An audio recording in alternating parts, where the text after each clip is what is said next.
Misery ခင်ဗျားမနဲ့မိုးလင်းကနေညမိုးချူပတိတကယ့်ကိုတွေးထွားတော့ကြိုးကြိုးဆားဆားအလုပ်လုပ်ပါတယ်ပတ်စံနေလဲဝင်လာတာပဲဒါပေမဲ့လာကုံတန်နဲ့အဲ့ဒီငွေတွေဘယ်ရောက်သွားမှမသိအောင်လက်ထဲကနေတဲဒီလိုယိုစိမ့်ထွက်သွားတတ်သလားဘလောက်ပဲရှာရှာအကျွေးမကင်းဖြစ်နေပြီးငါဘာလို့ဒီလောက်တောင်ကန်ဆိုးနေရတာလဲလို့ကိုမေးခွန်းထုတ်မိတဲ့ညတွေရှိခဲ့ဘူးလားဗျာ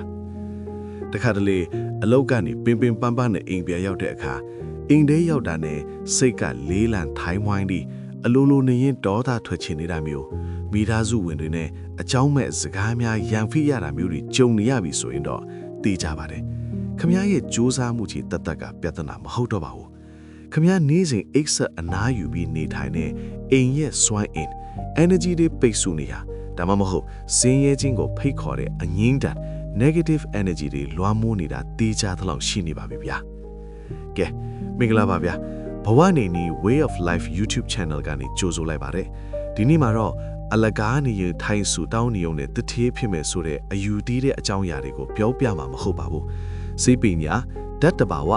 energy and vibration နဲ့ဓမ္မအမြင်တွေပေါင်းစပ်ထားတဲ့ငွေဝင်ကျန်းစေဖို့လွယ်ကူထိရောက်တဲ့အိမ်တွင်းရတရာတွေကိုလူဝက်ချက်တစ်ခုအနေနဲ့အသေးစိတ်ဆွေးနွေးပေးတော့မှတက်ပါတယ်ဗျာအချိန်ပေးပြီးအဆုံးထိနားဆင်ကြည့်ဖို့တိုက်တွန်းချင်ပါတယ်ပထမဆုံးခမားလူကိုတေချာလေးရှင်းပြချင်တာကရတရာဆိုတာမဲလက်ပြတယ်လို့တကိုးရှင်ဒီလောက်ကဖန်ဆင်းပေးလိုက်တယ်လို့ချက်ချင်းကြီးပတ်စံဒီကောင်းကင်ကနေကြလာအောင်လုပ်တာမျိုးမဟုတ်ဘူးဗျမြန်မာရီသုံးနေတဲ့ရတရာဆိုတာပါဠိစကားကနေလာတာဖြစ်ပြီးဘေးရန်ကနေလွတ်မြောက်အောင်လုပ်ခြင်းကြမ်းဆောင်ခြင်းအားထုတ်ခြင်းလို့အတိပ္ပယ်ရပါတယ်လုပ်ရတစ်ခုကိုပြောင်းလဲလှုပ်ဆောင်လိုက်ခြင်းပါတယ်ဒီခေတ်စိတ်ပညာအမြင်နဲ့ပြောရရင်တော့ law of attraction လို့ခေါ်ပါတယ်လောကကြီးမှာရှိတဲ့အရာခတ်သိမ်းဟာစွမ်းအင် energy တွေနဲ့ဖွဲ့စည်းထားတာပါခမ ्या ရဲ့အတွေးတွေခမ ्या ရဲ့စကားတွေခမ ्या နေထိုင်တဲ့ပတ်ဝန်းကျင်တွေအားလုံးမှာကိုယ်ပိုင်တုံခါမှုလွှိုင်း vibration တွေရှိကြပါတယ် radio လွှိုင်းဖမ်းတယ်လို့ပါပဲခမ ्या က 99.0 MHz ကိုဖမ်းထားရင်အဲ့ဒီလွှိုင်းကလာတဲ့အတန်ကိုပဲကြားရမှာပါအဲ့ဒီလိုပါပဲခမ ्या ရဲ့အိမ်ကရှုပ်ပွေးပြီးညဉ့်ညမ်းနေရင်ခမ ्या ရဲ့စိတ်ကလည်းအလိုလိုညှဉ်းနှွမ်းပြီးဆင်းရဲခြင်းအစင်မပြေခြင်းအကျွေးပတ်လက်ဝိုင်းခြင်းဆိုတဲ့လွှိုင်းတွေကိုစစ်ကြွားတွေကနေဆွဲငင်နေမှာပါပဲရတရာလုပ်တယ်ဆိုတာတခြားမဟုတ်ပါဘူးကိုယ့်ရဲ့စိတ်စွမ်းအင်နဲ့ပတ်ဝန်းကျင်ရဲ့စွမ်းအင်ကိုအကောင်းဘက်ကိုရောက်သွားအောင်ကျွေးဝါချမ်းသာခြင်းလွှိုင်းနဲ့တွားတူအောင်ရည်ရွယ်ချက်ရှိပြောင်းလဲပေးလိုက်တာပဲဖြစ်ပါတယ်ဗျာဒုတိယအနေနဲ့လက်မခေါ်ခင်အပေါက်ကိုအရင်ပိတ်ဖို့လိုပါတယ်ခညာရေအိုးတစ်လုံးလဲကိုရေတွေဘလောက်ပဲခတ်တဲ့အောက်ကနေအပေါက်ကြီးဖြစ်နေရင်အဲ့ဒီရေအိုးကဘယ်တော့မှပြေလာမှာမဟုတ်ပါဘူးအဲ့ဒီလိုပါပဲငွေဝင်ကျန်းတဲ့ရတရာတွေမလွတ်ခင်လက်ပလာပါတွေမခေါ်ခင်မှာခမားရဲ့ဖုံးကန်တဲ့လက်ပလာပါကိုဖျက်ဆီးနေတဲ့ငွေရီယိုဖိထက်ကြနေတဲ့အိမ်တွင်းကအရာတွေကိုအရင်ဆုံးရှင်းထုတ်ဖို့လိုအပ်ပါတယ်နံပါတ်1အိမ်ရှိဝင်းပေါက်ကိုရှင်းလင်းပါခမားအိမ်ရဲ့ပင်မတကားချင်းတကားအိမ်ရှိခန်းဆိုတာလက်ပလာပါတွေအခွင့်လန်းတွေကောင်းသောစွမ်းအင်တွေဝင်လာမဲ့ပါစားပေါက်ပါတယ်ခမားစဉ်းစားကြည့်ပါခမ ्या ကရဲထင်းတယောက်အနေနဲ့အိမ်ကိုတွားလေတယ်အိမ်ရှိမှာဖနက်တွေကအစီအစမချဟိုဒီဇိုင်းရှုပ်ပွဲနေမယ်အမိုက်ပရိတွေပုံထားမယ်အနက်အတတ်တွေစိုးနေမယ်ဆိုရင်အဲ့ဒီအိမ်တွေကိုခမ ्या ဝင်ချင်းစိတ်ရှိအောင်လားဗျာကောင်းသောစွမ်းရည်တွေနဲ့ကျက်စီမင်္ဂလာဆိုတာလည်းအတူတူပါပဲဒါကြောင့်အိမ်ရှိတကားနဲ့ဝင်ပေါက်ကိုအမြဲတမ်းရှင်းလင်းတန့်ရှင်းနေအောင်ထားပါဖနက်တွေကိုစင်းနဲ့တေးချတင်းထားပါညဘက်တွေမှာအိမ်ရှိကိုမီးလင်းလေးထွန်းထားပေးပါအလင်းရောင်ရှိတဲ့နေရာကိုကျက်စီမင်္ဂလာကအလိုလိုဝင်လာတတ်ပါတယ်နံပါတ်2အကျိုးအပဲ့များနဲ့တေနေတဲ့ပင်တွေကိုလွှင့်ပစ်ပါ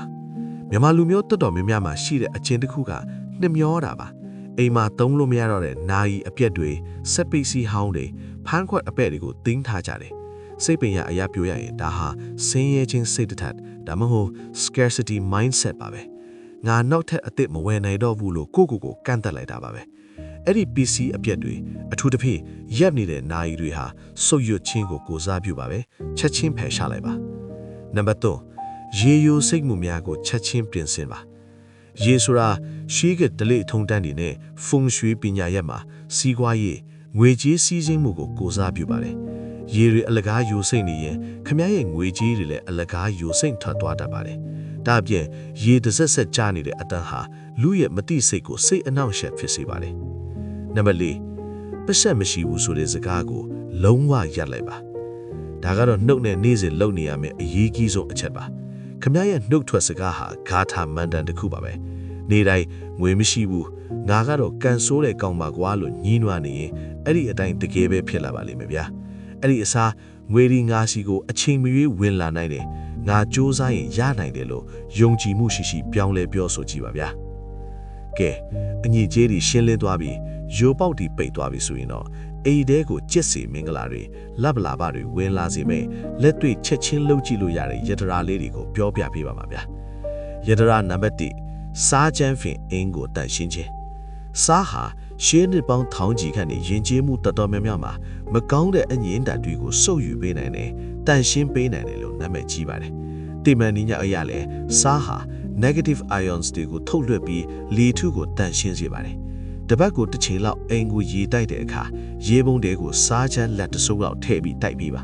အထူးသဖြင့်အိမ်ရဲ့ထောင်ကျော်တွေပေါ့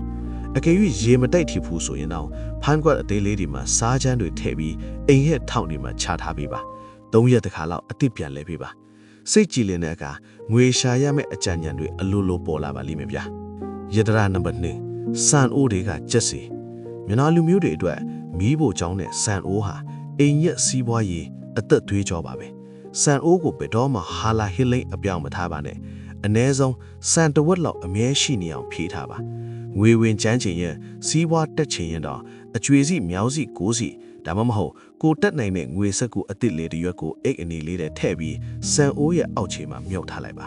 ဒါဟာငါအိမ်မှာစားနဲ့ရေကန်းနဲ့ငွေကြီးတွေအမြဲတမ်းပြည့်လန်းနေတဲ့ဆိုတဲ့ပေါ်များခြင်းစိတ်တစ်ထက်ကိုနေ့စဉ်အသက်သွင်းနေတာပဲဖြစ်ပါတယ်ဗျာယတရာနံပါတ်3မနက်ခင်းလေးတကားအလင်းတကားဖွင့်ခြင်းမနက်ခင်းနေရောင်ကြီးနဲ့လက်ဆက်တဲ့လေဟာစက်ကြွားကြီးကပေးတဲ့အကောင်းဆုံးသောလက်ခေါ်ယတရာပါပဲမနက်မိုးလင်းတာနဲ့အိမ်တကားတွေပတင်းပေါက်တွေကိုအကုန်ဖွင့်ချလိုက်ပါညဘက်ကအိမ်ထဲမှာအောင်းနေတဲ့လေဟောင်းလေပုတ်တွေအငင်းဓာတ်တွေကိုအပြင်ကိုထွတ်သွားပေးစေပါ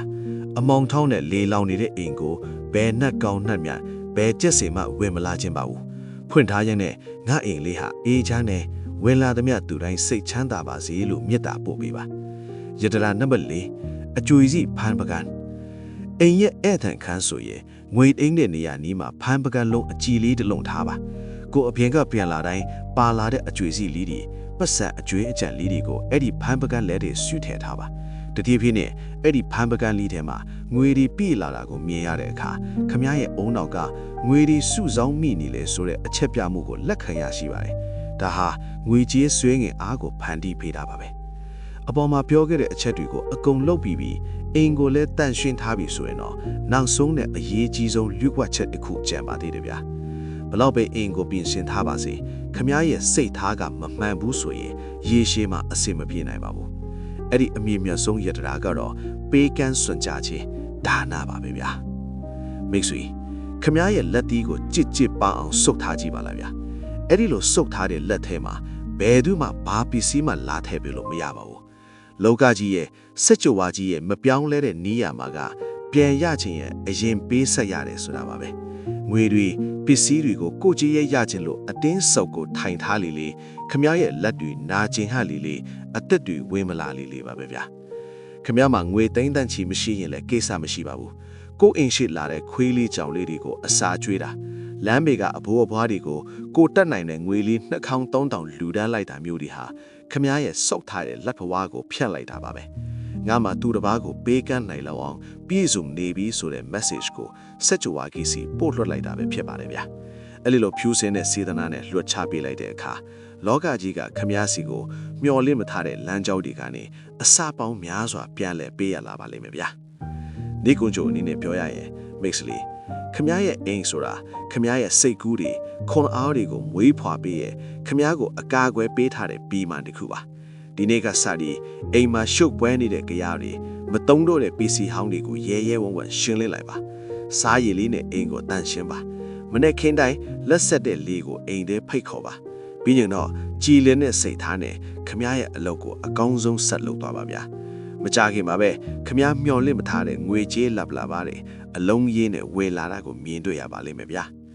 ဒီဗီဒီယိုလေးကခမအတွက်ခွန်အားတစ်ခုခုရစေတယ်ဆိုရင် comment မှာငွေကြေးကောင်းမှုချင်းတွေငါးစီဝင်ရောက်လာပြီလို့ယုံကြည်မှုရှိရှိရေးထားသွားပေးပါအောင်ဗျာခ ခမရတို့ရဲ့နေအိမ်လေးဟာကျစ်စီမင်္ဂလာတွေနဲ့ပြည့်စုံပြီးလက်လာပါတွေအေးချမ်းမှုတွေနှိမ့်စိမ့်တဲ့အမြတ်တိုးပွားဝင်ရောက်လာပါစေလို့ဆုတောင်းပေးရင်ဒီနေ့အစီအစဉ်ကိုဒီမှာပဲနေကုန်းချုပ်လိုက်ပါတယ်ဗျာအားလုံးပဲကိုယ်စိတ်နှပါကျမ်းမှာချမ်းသာကြပါစေခင်ဗျာ